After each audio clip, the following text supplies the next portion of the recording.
Hello, how you? I am hip-hop artist Frankie Barrz, and I got the keys to the art community. And I wear this hat because I'm the host. And today, we are going to discuss what art is, and we're going to discuss what politics is, and how art and politics connect with one another.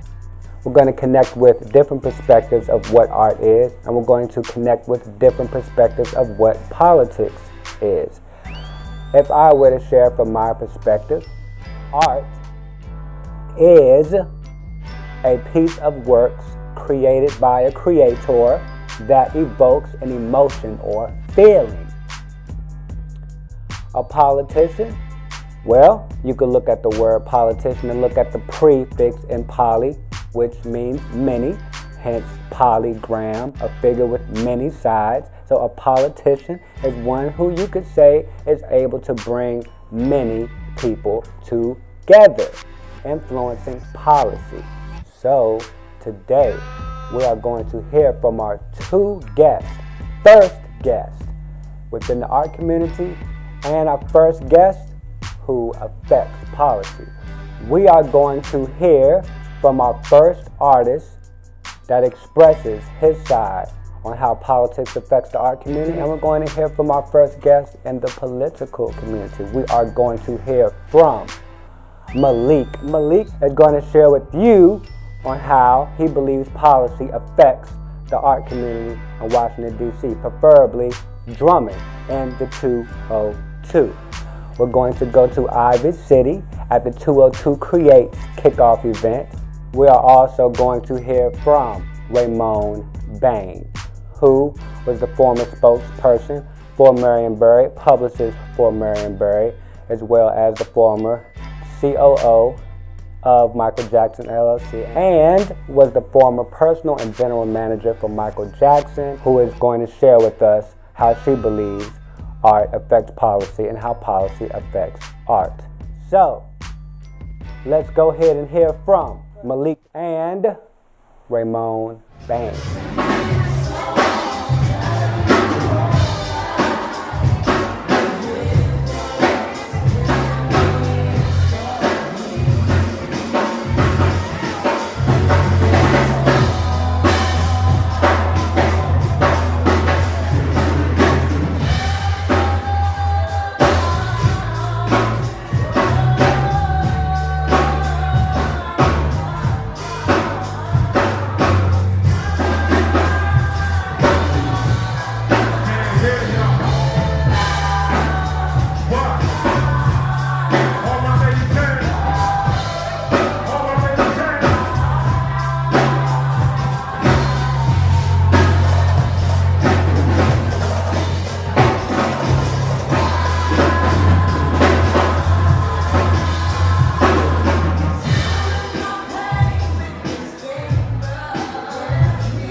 Very important to have politics and art on the same level because they are the same thing of expression, right? So you need the politicians and anyone in power to respect the artists that are maybe lower and don't have the big voice, but still attract the same energy that each possess. So it's good, like 202 Creates and stuff like this. It's good that they're giving a platform for people like me and different other type of artists because like me, my type of style, I started from street performance. And then now I work my way up. So they saw me from the street, and they're like, oh, let's get this talent from the street and bring it in one of our events where it's like, you know, well-named people and businesses and, you know, brands in here. So I'm like, that's definitely a good look to pass the torch, you know, because that's very important, like, that we bring each other up. So, yeah, I'm just here, you know, fighting that same battle with everyone else, you know, to bring that awareness and take DC to the world, man. There is not a #1 fan in Asia or Europe. Paris Jackson is the #1 fan. Can you imagine the king of pop being in a record store or bookstore and his little girl, at the time 6, 7, 8 years old, coming with a stack of thrillers and Michael Jackson, his 1, 2, and 3, and Michael would say to her, Listen, Paris, we have those CDs at home. I'm not going to buy my own CDs. And, you know, as a little kid, she would say, well, Daddy, you're my favorite artist, so I want your CD. And we would end up buying Michael CDs and videos everywhere we went around the world. That's the kind of love and admiration she had for her father. So for him to be taken out, he was unexpectedly at 50. She was there with him. She saw what we've been hearing about, the horrible facts of deterioration. That little girl and her brothers were there to see that. So you can imagine the kind of shock that she experienced and why she is going through what she's going through right now. She has been through so much. Well, 202 Creates, I want to applaud D.C. Mayor Muriel Bowser and Angie Gates, who is the director of the Office of Cable Television, Film, Music, and Entertainment, and interim director of the Commission on Arts and Humanities, because they have created some wonderful initiatives here in the district.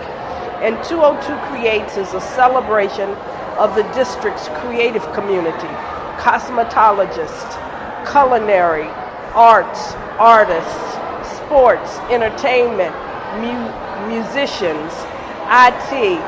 And Mayor Bowser, about 3 years ago,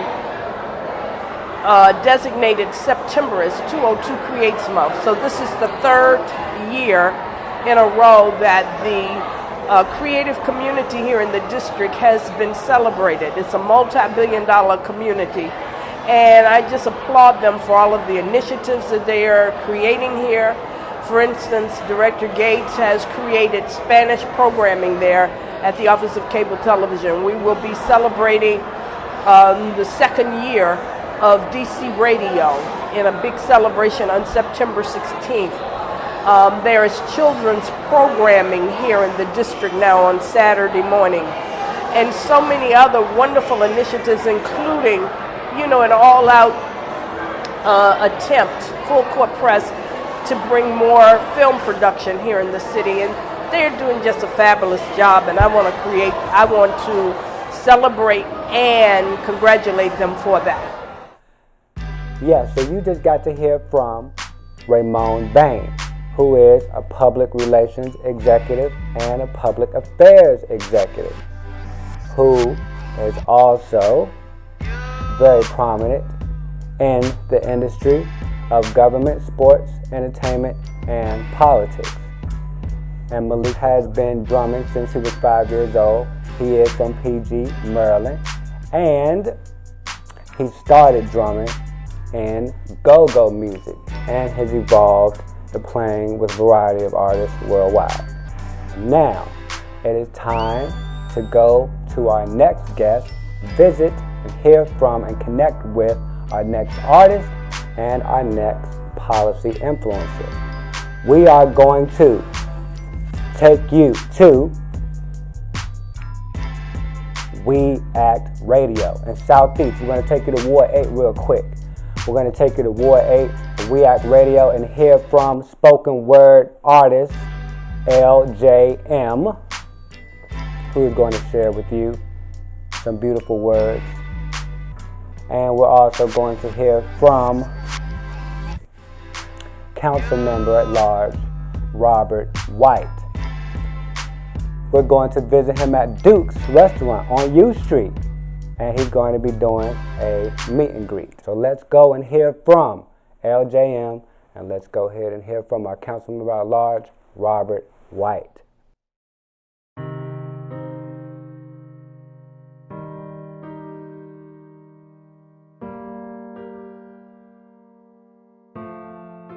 Okay, so this piece is actually called Free. The reason why it's called Free is because a lot of our people are still trapped under oppressive mental chains. If you don't know, black people have been under attack since we landed on this country after we were taken by our will from our other country. And quite frankly, after seeing the destruction that our removal caused to Africa, they're not doing any better than we are. So oppression knows no color, it knows no time frame. It is real, and it's currently being disguised as normality. So this is for all of my young girls who do not have the pleasure of having a microphone in front of them, for them to know that your voice is ignited and it is your superpower. What would you want your superpower to be? I said to free the uncaged bird. Does the uncaged bird fly when the prison it's in has become its own comfort zone? Does the uncaged bird sing when it silences its own voice? Silence is betrayal. Modern day slavery only goes by another name, but what's in the name into which we call a rose? By any other word would it smell as sweet? So simply put, I would want the powers to set you free. Free from your limitations, pervasions, apprehensions, and visions of self-doubt. Free from the box of have-tos and need-tos. Free so you can understand the confidence within you. Greatness is inevitable. Free from the soul-stripping, sin-clenching, cerebral Edward Benet mind tactics. Because, brothers and sisters, I am tired of seeing death, destruction, and despair caused from the implanted, convicted, educated, Willie Lynch mental convictions inside of our heads. Amanda, away too. And who am I to say all of this? Allow me to reintroduce myself. I am a queen put here to raise a nation. I am a leader of the free will disguised as a kindergarten teacher. I am hip even with my errors. I cannot be comprehended except by my permission. Just like Auntie Nikki said, I am ego tripping. This is who I am. So allow me to be the seen as believing variable. Allow my words to break free from the mental chain so that you too can see that you are already free. So have the thought. Allow it to flow through your anger and guide into your cortex. And then instinct. The rest will fall into place. Claim your power. I mean, you can fly like a bird in the sky. Know that the cage doesn't exist. Ashe. Thank you. I am currently a leader of the free world disguised as a kindergarten teacher. What I do is I empower the community through the mobility of education. I focus on bringing my platform, especially with Hijinks, which is my radio show, a time when I hijack the air and jinx your mind, and we welcome all ideologies because we find in truth in all. I offer the platform through my radio show to the community so their voices can be heard, because riots are the voice of the unheard. So with Hijinks, I create a platform so that the voices can be heard and so that we can channel our energy in a positive manner.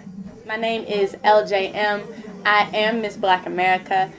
The question that was recently asked to me was, how do I believe artists and creatives can help affect legislation within the government? As all people, just like Alice Walker said, the greatest way to take away someone's power is to make them believe that they have none. And with artists and the creatives in the community, they use their creative art expression in a manner of protest, let's say, to affect legislation, to affect bills, and to make people aware, because that's the most important part, especially with government. A lot of people are not aware on how government works. So artists, as we have seen here in Washington, D.C., such as with the campaign Soundproof D.C., where all artists came together as a collective, shared their inspirational music, shared their creativity, and they were able to get a soundproof bill denied. So therefore now we can play loud music all throughout D.C. So being an artist and creative, you still have a voice, you still have that power, and you can utilize your gifts and your talents to affect legislation as long as we are organized and we have SMART goals, meaning specific, measurable, attainable, realistic, and timely. All things are possible because the power lies within the people.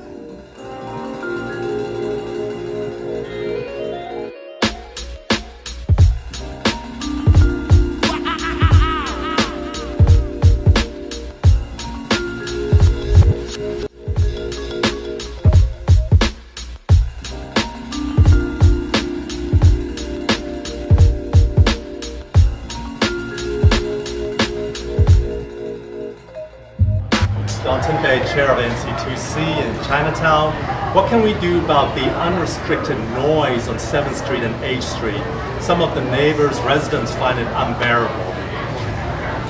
So the question is about, I guess what's being called buskers now. It's a term I didn't know of before maybe a couple months ago. I think that we're going to have to find a balance over the summer. So there was a bill that was going to be introduced, that was pulled out from our last council session last week.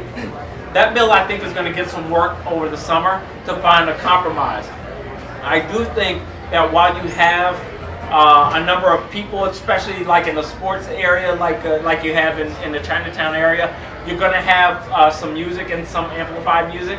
But there does have to be a limit. People do live there. People do work there. I do believe that we can figure out a compromise, because no one wants to see no music, or at least I don't think most people want to see that. What people do want to see is some type of compromise. I think we can figure it out. I also do think, if we're honest with ourselves, there are going to be a couple stumbling blocks earlier. I think we're going to have to look at some construction options going forward. I don't know how realistic that is in the short term, but when I used to do work on airplane noise, I remember that in Chicago, it's another place that has a population where the airplanes their kind of landing patterns are right over some neighborhoods and schools.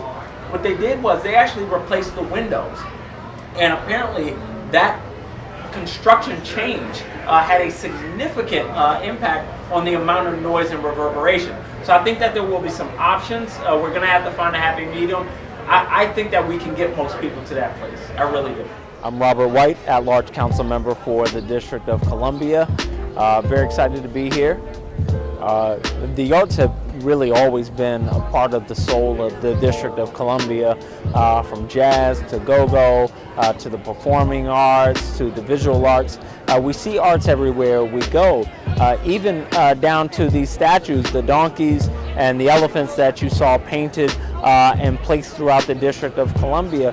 The arts community has really brought to life many of the social and political issues that we face. And if you follow the arts, you see the movement, the progression over time of the various issues that affect the city and the nation, really giving it a different voice, a different perspective, and a different avenue for expression. And so one of the things that I think we have to challenge ourselves to do here in DC is to protect the arts and protect the arts community. It's difficult for artists, true artists many times, to find a way to support themselves in a city that is as expensive as DC. But the arts truly are part of our lifeblood, and so we have to make sure that we're protecting it. Washington, D.C.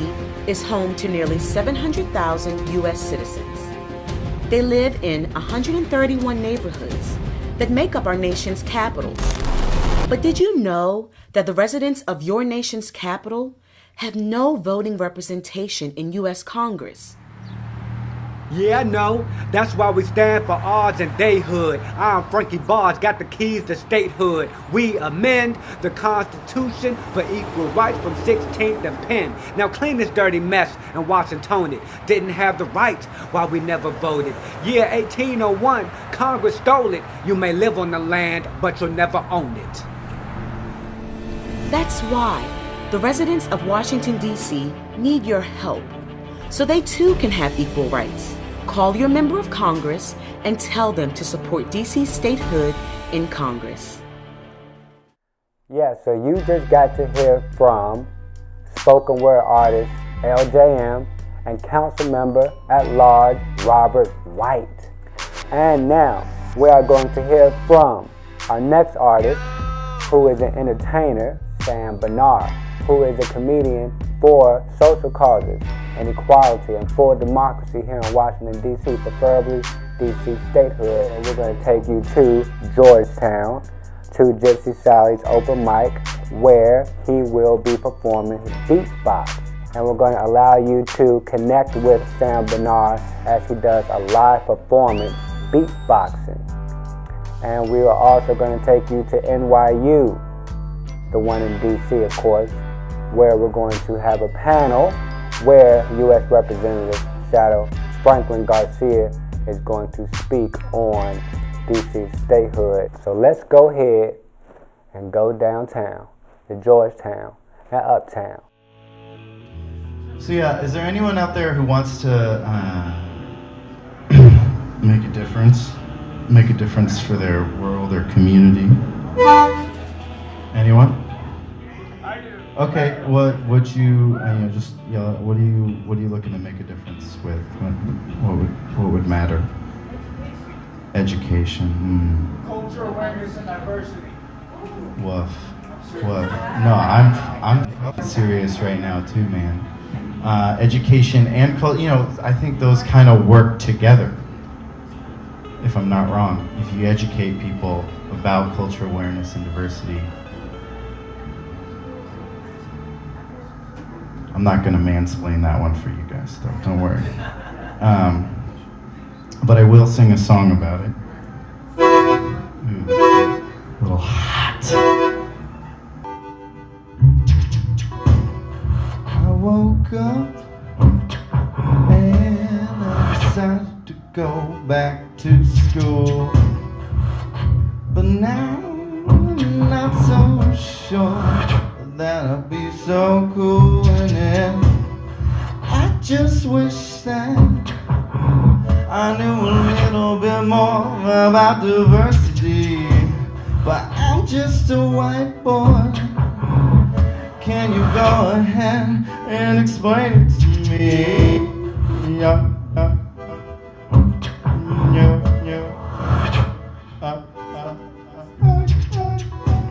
So yeah, I mean, I think art can break through the bull crap, but it can also create more of it. But even though you might offend them, like if you're just playing the game of politics to not make anyone mad and that's your whole game, then you aren't saying anything. And so I really think comedy is important so that we can, take a stand, be bold, say something, take risks.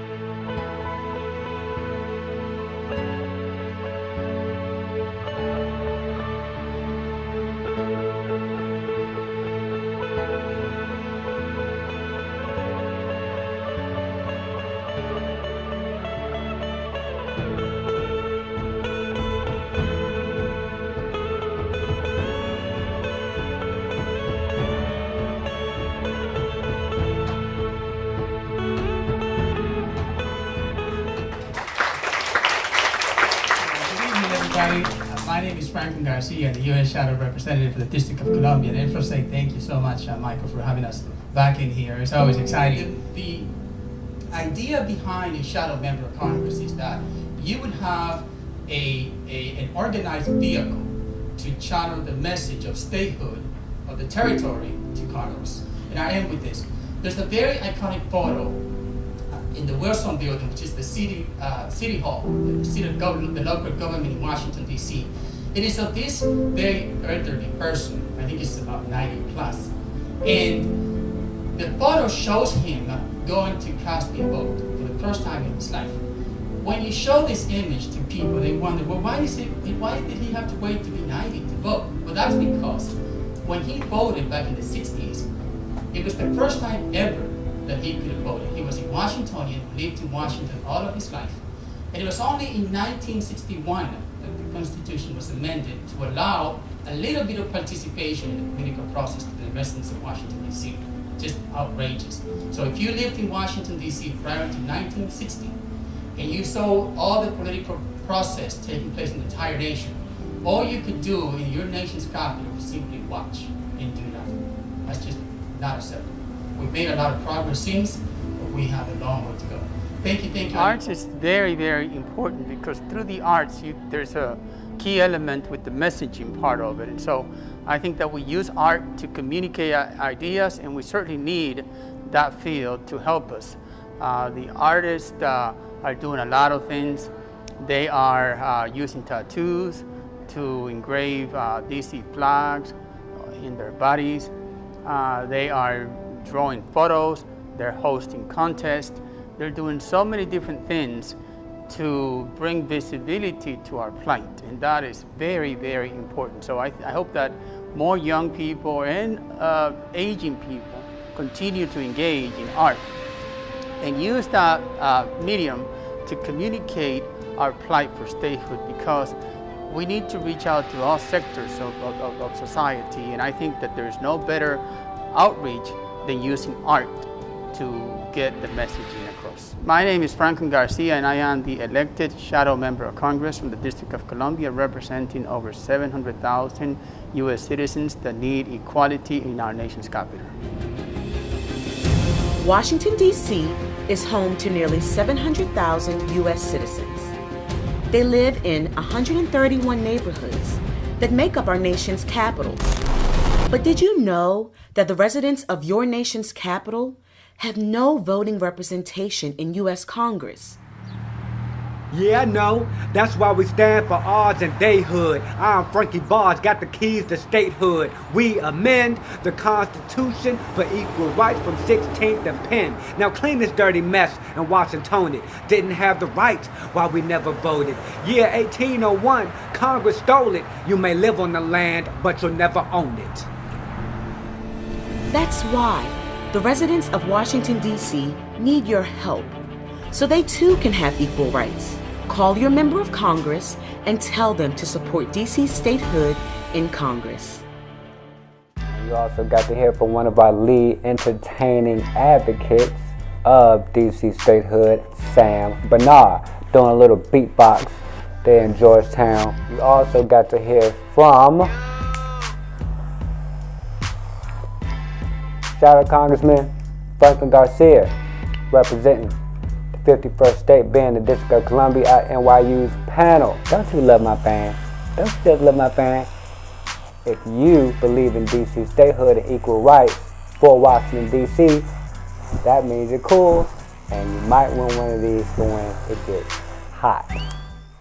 And now, since my name is Frankie, and I do got bars, it's only right that I share bars with you on today's story.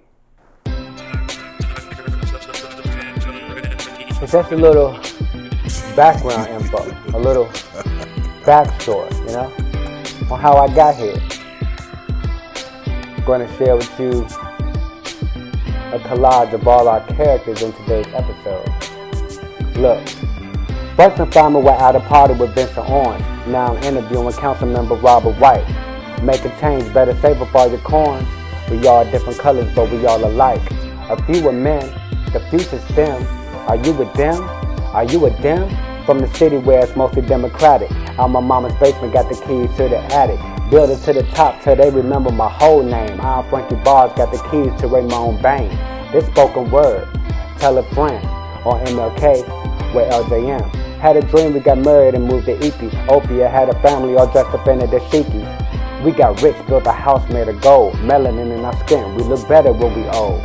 Hope they passed the law, hope they passed the bar. Talking statehood with Sam Bonar. Southeast used to live off Alabama. Like Malik's drum to hit you with that rat-a-tatter. More art, yeah, we made it off the street. More stories than we laid it on the beat. If you don't have challenges, then you won't grow. Account was in the negative, but now I'm on my own show. Yeah. When I was there broke, man, I couldn't picture this. Whoa. Whoa. When I was there broke, man, I couldn't picture this. Until next time for the Frankie Barrz Show. Until next time for the Frankie Barrz Show. Until next time for the Frankie Barrz Show. Oh, oh. All around the world, me and all of my friends go.